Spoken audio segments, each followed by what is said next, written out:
Okay, in this tutorial I'm going to show you how to import files into Final Cut Pro.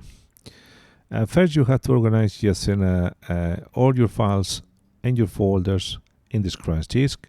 Just put just your name, yes, with IM for interactive media, showreel, and then open just a subfolder.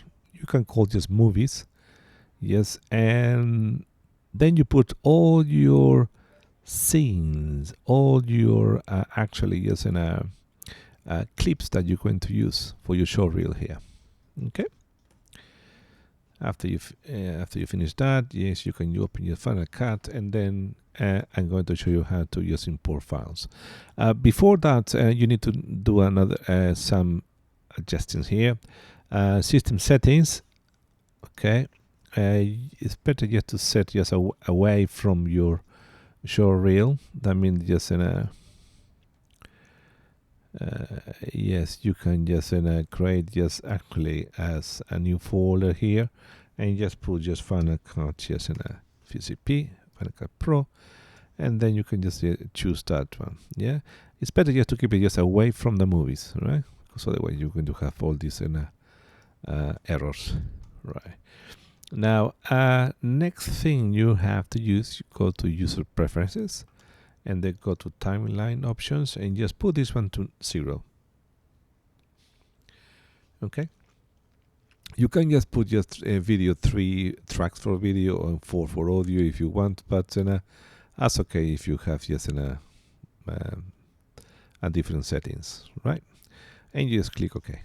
Now for the files, now you get in just to import files. Instead just to import file by file, you can import the whole folder. I know there is my movies. I have all the movies there. And click choose. Okay, that's an error because I just set in just this one just before with all my assets. But don't worry about that. Okay, you can save this. Now, yeah, it's very important just to save the project. Okay, if you can just go to files and just save your project and your everything just in FCP. Okay, right.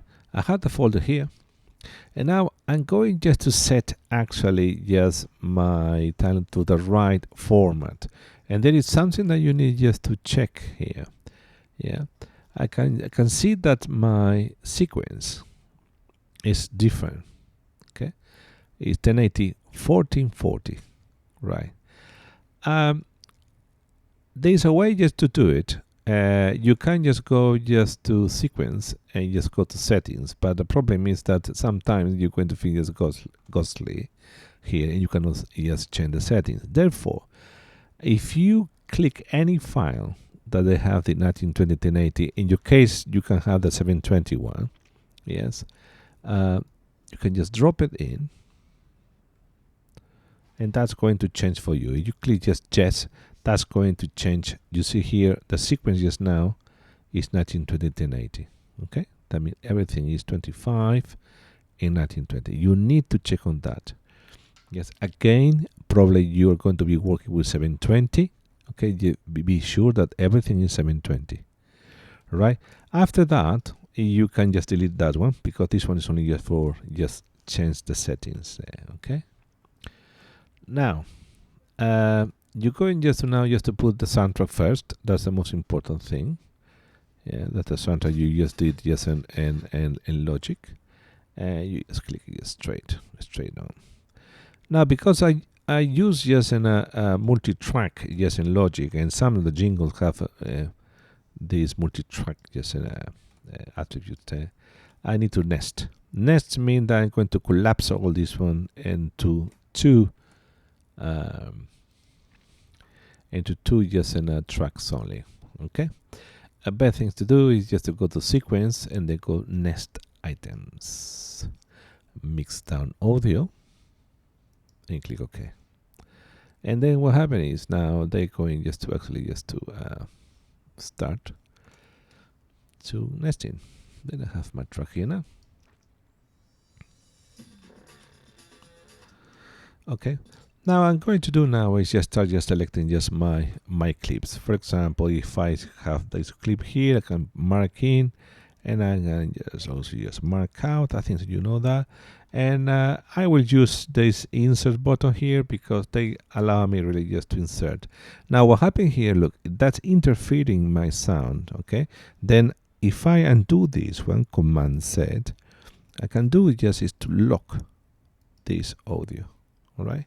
Locking the audio, and I repeat the same thing, mark in, mark out, and I insert that. Then if I just want to start just into the beat, I can just select the beat. Okay, and I can just move it. That is up to you, really. All right, and I'm going just to keep it. Yes, I'm going to put this shorter there. I'm not going just to go just into much detail because you can just do it just as probably just better than me. Yeah, and then the next one is going just to be there. And I can just probably just change. I did this one just with Heading Beauty, and I can just mark in. Okay, mark out. Marking in the keyboard is the I button, and the out is the O in the keyboard. I mean, if you click I and O in the keyboard, you can just mark in, mark out. You can use this one also. Yeah. But a keyboard, I think, so is much easier. Yes, okay. I for in, O for mark out. All right, and this one is for insert. Then I can just add in. This is quite long. Click and hold the H, and I can just reduce that. Okay. I have another just thing here. Well, I know just which one. This clip comes from. But again, marking, mark out. And again, I can just put this one in the right place and just insert. All right, I'm not going just to go just too much, and because I want just to show you just some cool stuff that you can do just for your show reel. But at the moment, just we have this one just in the right position there. And you can just insert that. Okay, this is the end for this movie tutorial, and I'm going just to show you later on the next tutorial how to just working with motion and just put some just cool stuff there. Okay.